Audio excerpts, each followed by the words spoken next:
Reflections with theologian Father James Bacik, lecturer and campus minister at the University of Toledo. A lot to say, well, I don't have any transfiguration experiences. I really don't know what that might be all about. Now, throw this out as one possible reason for that is that we would be looking for spectacular experiences, for very miraculous kinds of ones, and therefore we would miss what I might call the small transfiguration experiences. Today on Reflections, Father Bacik talks with Sister Geraldine Nowak, pastoral associate at St. Ignatius Roman Catholic Church in Oregon, Ohio. Father Bacik and Sister Nowak will discuss Jesus on the mountain, discerning transfiguration experiences. And now, here is Father Bacik. Geraldine, I'd like to speak with you a little bit about a particular scripture passage found in the 9th chapter of Mark's Gospel, verses 2 to 10. It's the familiar story of the transfiguration of Jesus. It's where Jesus takes Peter, James, and John up on the high mountain and is transfigured before their eyes, and his clothes become dazzlingly white. It's a familiar scene to those who know the Gospels, and it always makes me think in more contemporary terms that we have this great experience of these disciples seeing Jesus in this amazing kind of state, transfigured condition, and so on. But my mind goes more to us and to transfiguration experiences in our own lives. I suppose those would be the ones where we would catch sight of the Spirit in some way, or be alert to the radiance of God in the world, the splendor of God shining in human existence. And so I'd like to move in that kind of direction. And as soon as we begin talking like that, it seems to me that one of the problems is that, we miss a lot of those things. There would be a lot to say, well, I don't have any transfiguration experiences. I really don't know what that might be all about. Now, throw this out as one possible reason for that is that we would be looking for spectacular experiences, for very miraculous kinds of ones, and therefore we would miss what I might call the small transfiguration experiences. You want to pick up on that at all? The minute that you mentioned transfiguration experiences and missing them because they're so spectacular, I automatically think of John Shea's book, The Hour of the Unexpected, and I wonder if I might just... That's got a great title, isn't it? The Hour of the Unexpected. And I think right then and there that right away offsets the idea of looking for these experiences, because the transfiguration experiences generally are unexpected, and they happen, and possibly they happen when we least expect them, and therefore, we think about them and then come to realize that they are spectacular. But when we're looking for the spectacular, it's not there. I'm wondering if I might just read the preface to it. Why not? It's a great book. I like it. He begins and he says, "First, something happens. A friend dies. A child smiles us into wonder. An old lady refuses to be old. An adolescent finds a way out. A secret weakness is painfully exposed. We are unexpectedly kissed. First, something happens." Now, none of that really seems too spectacular, does it? He goes on. "A short fall is suddenly without bottom. An expectation is reversed. A comforting self-image is shaken. First, something happens. At the center of our best efforts, we discover our worst motive. Our perfect plot fails, and their sloppiest plan succeeds. In single-minded pursuit of one goal, we blithely achieve the opposite. When all retreat at the sight of the dead, we stay and stare and do not know why. First, something happens. In these moments, and many more, we are thrown back on ourselves. More precisely, we are thrown back into the mystery we share with one another. These moments trigger an awareness of a more, a presence, an encompassing, a whole within which we come and go. This awareness of an inescapable relatedness to mystery does not wait for a polite introduction. It bursts unbidden upon our ordinary routine, demands total attention, and insists we dialogue. All these times we may scream or laugh or dance or cry or sing or fall silent. That very introduction, I think, just really says a lot about that they're not spectacular, but they happen. Probably the title of the book, The Hour of the Unexpected, and that maybe reading something like this, it calls to mind that, gee, those really are ordinary life events, developmental human events, and that to call them back to mind, then they are spectacular. Indeed, and we begin to see beneath the surface and to see a greater depth in them. One of the things that struck me as you were reading there, that there was sort of two kinds at the beginning. One was more positive, and then we found some negative experiences coming in there. I suppose that would be something we would have to look at too as we're searching for these transfiguration experiences. And even we're using the word searching there, I should be a little careful, because I think one of the points that you were making there was that these things come unbidden. The hour of the unexpected, the title of John Shea's book, brings that out, that very often life comes to us as a gift, that the special moments are not bidden, but they simply appear to us.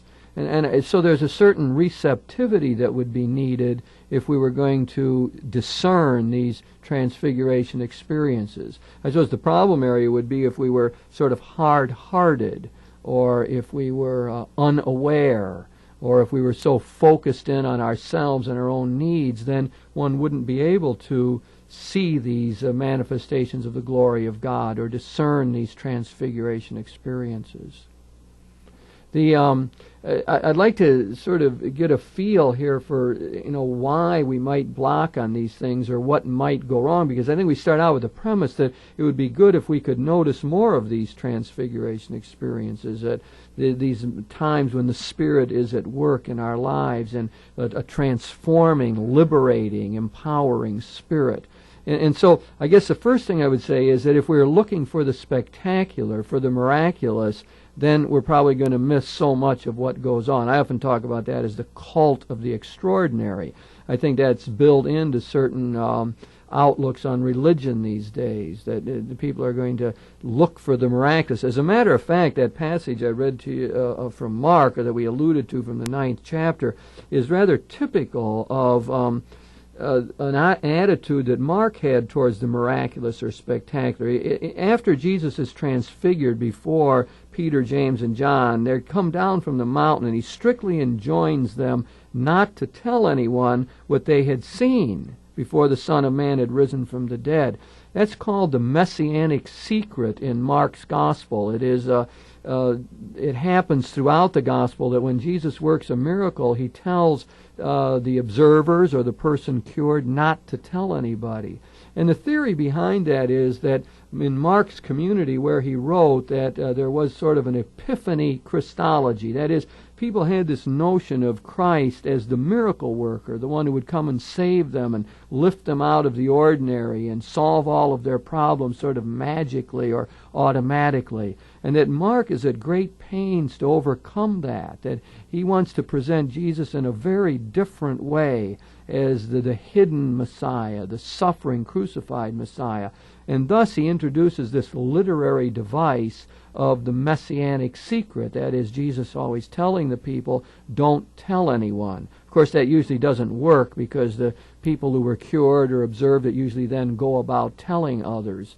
But what is behind all of that is this contemporary notion that it is easy to get bogged down in this search for the spectacular and thus miss the ordinary. I wonder, in missing the spectacular experiences, I guess spectacular also means peak experience, maybe a peak religious experience. That's right. And in reality, how many of those really does a person have in a lifetime? And sometimes I think it's unrealistic to think that there would be that many. So therefore I would need to broaden the concept of discerning transfiguring experiences, and maybe more or less think of it sort of on the idea of a continuum, in that this transfiguration experience that we're talking about in Mark's Gospel would be probably at the extreme positive end.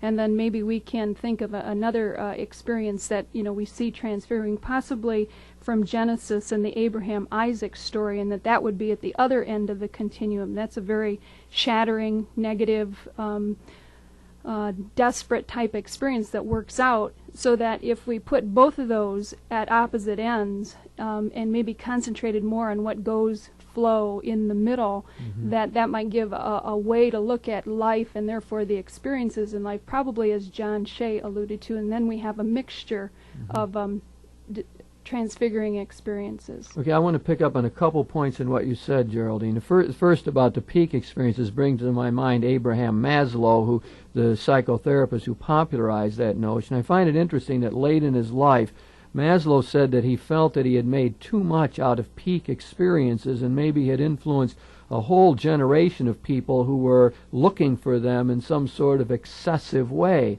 And so he began talking about plateau experiences late in his life.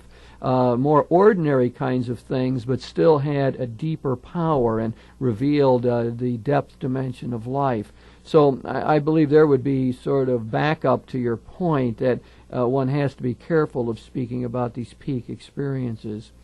The other thing in what you said that I wanted to pick up on was sort of the positive-negative interplay. The transfiguration experience of Jesus is a dazzling one. The splendor of God is clearly revealed. The disciples don't exactly understand it, but it is a powerful, positive experience.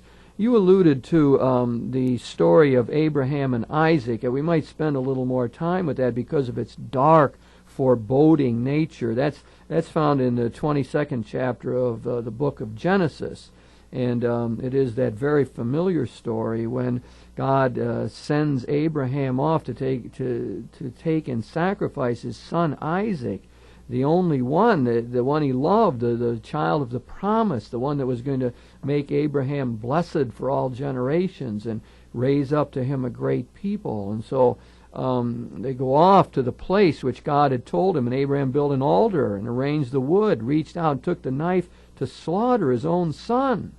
The Lord's messenger called to him from heaven, Abraham, Abraham. Yes, Lord. He said, do not lay your hand on the boy. So we have here, I mean, that's a familiar story to people who are in touch with the Bible at all, and it is a dark one, one that's very difficult to understand. The great 19th century philosopher Soren Kierkegaard made a big thing out of Abraham. He saw Abraham as the great model of faith and one involved in a very paradoxical kind of situation. So you wanted to put that at sort of the opposite extreme, and I guess I find there a great deal of negativity. I mean, just think of the story from the viewpoint of Abraham's wife Sarah and that kind of interaction. Here Abraham goes off with his son Isaac, who Sarah's born in her late years after menopause, and he's going to come back afterwards and tell Sarah, well, I sacrificed our son. I mean, you know, the interplay, if you let your imagination go with it, is amazing. And it shows the sort of terrible paradox connected with this demand of God in this situation. It's ironic, and it calls into question that there is a God. And I think a lot of people do resonate this when probably tragedy happens in their life, and so much of it. Recently I heard of someone who was just diagnosed with cancer, and that was maybe a week or two after they have had 3 or 4 deaths in the family, and the family is already just, not even enough time to recover from one experience to the next, and it's like, where is God? And this doesn't make sense, and how ironic, and we're good people, and we've lived life according to God's plan, and yet that's the type of the people I know share those kinds of experiences, and I think of this Abraham Isaac. That's how it's played out in the people we know of today. Right. Yeah, there's a tragic side to it, although, I mean, the story turns out positively, as you indicated early on, but still you can't get away from the darkness and the strangeness of the story. And again, that's the way many people experience life. I mean, I can think of people that I've talked to recently grieving over the death of loved ones, maybe ones who died far too young and with so much promise yet, and the difficulty of accepting that, and perhaps the anger at God over being put in this situation, all of the difficulties that go with that. And very often it colors life. I mean, people can be depressed for a long time, or the darker images of God take over. One begins to experience the absence of God, can't pray, don't feel comfortable in church. The faith is tried terribly. Maybe that's why Abraham, for Kierkegaard, became such a model of faith, because it was overcoming so much adversity here and dealing with such darkness. The other quality that transfiguring experiences have, even this Abraham story, while we allude to all the darkness of it, is that transfiguring experiences always offer us hope. In this instance, not very much present, and but yet people, again, that we know that have been through those life stories, they will reflect on the time when life was dark for them, and will tell the new life that came from it, what emerged, and as a sense then really stand as a beacon of hope for other people in their own dark times. And then again on this continuum that I think that would be is true in those positive transfiguring experiences. There's just sort of a rekindling. It happens in a different way. The hope comes in a different way. In the negative end, in this Abraham story, it's upon reflection and hindsight and after time has passed. My own experience losing my parents, they had died 7 months apart. I was a teenager, and oftentimes if I'm ever in a situation and I'm called upon to think of some great moment of faith, I can do that by way of hindsight at this point. I recall what it was like to go through that experience, but I think I've even said something about I would never trade that experience for $1 million, because I know what it meant to my faith level. It's a powerful statement, Geraldine. I think of a friend of mine who lost his 21-year-old son in a senseless car accident, and who said at the time, this has strengthened my faith. And it was so remarkable to me, because I've dealt with other people who have gone through similar tragedies, and I think losing a youngster is probably near the height of the tragic side of the scale. And so this is all the more remarkable to me, that because I've seen other people who have that happened, who have lost their faith, so to speak, or God has become very absent to them. So for this man to tell me that this strengthened his faith is quite remarkable. And I think that as you suggested, that becomes a source of inspiration. I think that you almost have to step back and say, well, that's almost unreasonable. I mean, why would a man say that? I mean, it's strange. It doesn't seem to make sense on the surface of things. What a marvelous reaction. And you begin to get a sense of the gift character of these transfiguring experiences, that they come as extraordinary in that sense, that beyond human powers, when we're able to discern what's going on. So we end up saying they're the work of the Spirit, that it's only the work of God, the divine power and wisdom and mercy, that can make that kind of difference and make a man respond in that fashion. So, in the same way with your experiences, you're describing it there to say the great value of what you went through in teenage years with such a tragic thing in your own life. That I see as the eyes of faith. It's the angle of vision that's given to us by belief that would allow one, I think, to make that kind of statement. And as we're alluding to other people, and I remember in those growing up teenage years, Rose Kennedy always stood out for me. I always thought, that idea of she had been through tragic experiences, and there she was, such a stately woman. And so the very power, and scripturally then, what Abraham does mean to us, I think that whenever anyone goes through some kind of an extreme negative experience, we can rely on the traditions of our fathers and mothers and scriptures that really have made it, have gone through these difficult times, and that the power within them really does change, and therefore why we say it transfigures, and it's just worth probably, it's something that we then possess, no one can take from us. Oh, that's well said. And I was thinking as you were talking there about the community dimension of it all, what you did was place the experience in a larger story.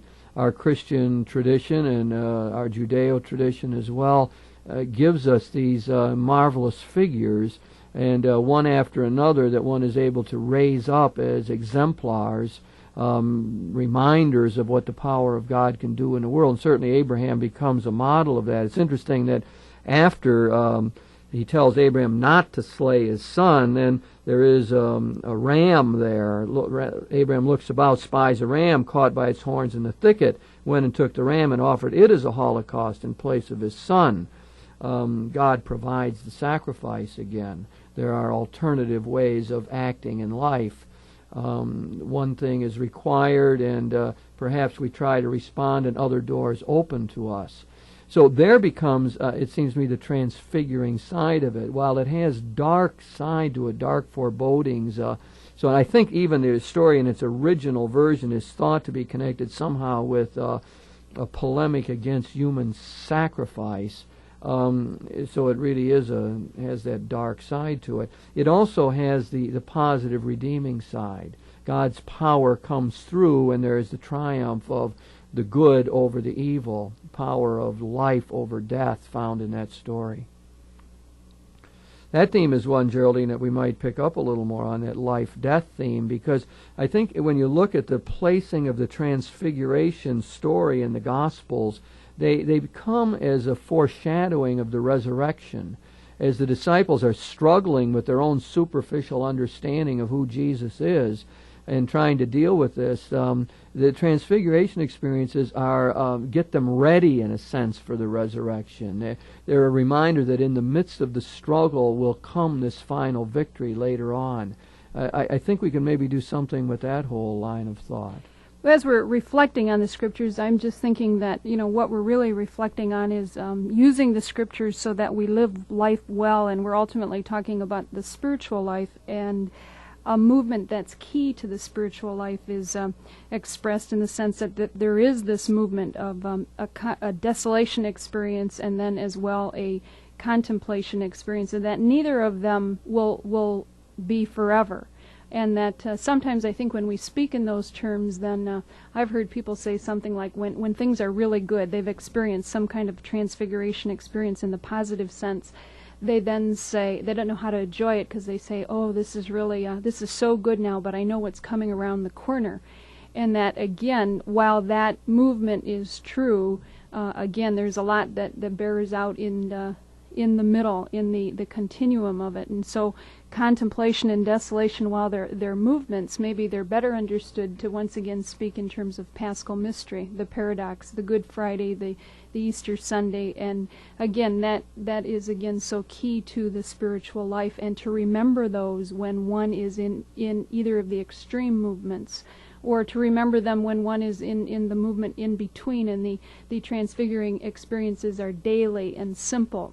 For example, I think a transfiguring experience can be as simple as receiving a thank you note. I happened to receive one yesterday, and I think what I was more impressed with was the person who took the time to send it, and then the effect that was just sort of a little picker-upper. It wasn't it was not a peak experience, and it wasn't an extreme negative experience. It was a very simple daily thing. So that, there are those in-betweens, and that whole Paschal mystery dynamic as we live life daily.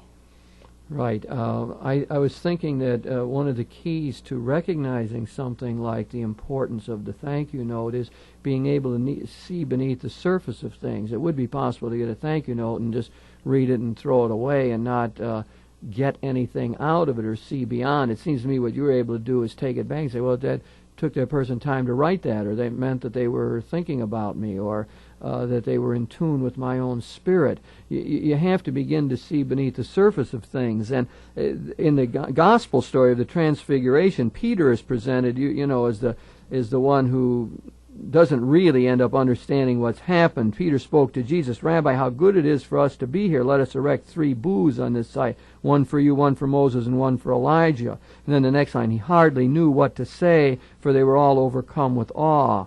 Well, throughout the Scriptures, what we see is the disciples in a posture of missing the significance of what Jesus is all about. You could sort of meditate on that in terms of Jesus' psychology of wondering, hey, when are they going to get it, or how long do I have to be with them before they're going to see this? And so that is our continuing Christian problem, it seems to me. The disciples were not unique in that. We get focused on the surface of things. The busyness of life gathers us up. Our own concerns and needs get in the way. And anything of this perception of depth that's needed to see the Transfiguration experiences then is missing. So it seems that in the simplest kind of ways, we have to be able to get beyond the appearances and to begin to discern greater depth in the ordinary things of life. For all those who would identify with Peter, there's probably some sense of even I fit in. And I guess what I'm thinking about is, we think of how important it is to see beneath the surface and to look and to be aware. I think that really people with a certain disposition can do that at a greater ease than others.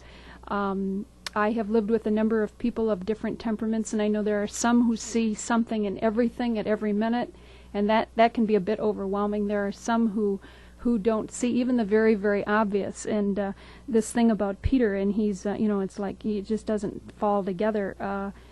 So maybe some room that, yet still that's something key. So it would be whatever temperament one is, it's still there's some central importance to looking beneath the surface. But maybe there are different ways to do that, so that then if I would be that Peter type of person, that somehow I still fit in, and I can look at this experience, and that somehow it will have meaning to me, but maybe I don't perceive it in the same way the person who maybe is just in tune with symbols and really can get at great depth. Yeah, I mean, we all have different capacities this way, and I think that one has to sort of be patient with oneself in this regard. But there is sort of one overriding horizon within which I'd like to see this, and you alluded to it earlier, and that is the horizon of hope. It seems like if we are generally hopeful people, which means something like believing that God is in charge of this process and that overall things have meaning, that therefore one is able to do a better job of discerning the transfiguration experiences. There's a reading from Romans 8, verse 31 to 34, that's well known, and it goes, "If God is for us, who can be against us?"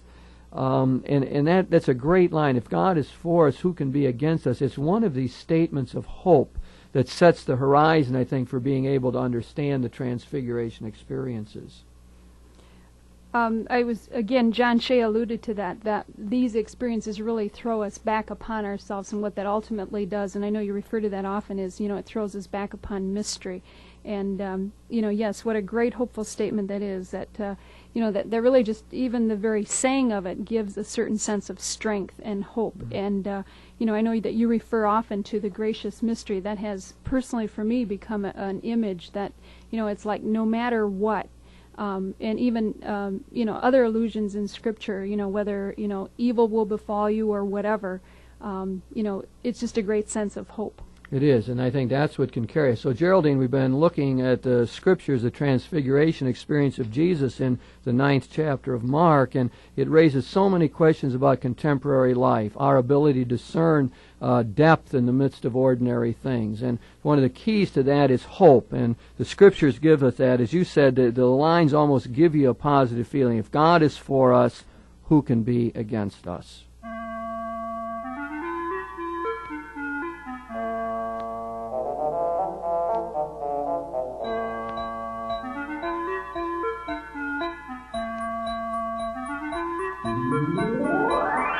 You've been listening to Reflections with theologian Father James Bacik, lecturer and campus minister at the University of Toledo.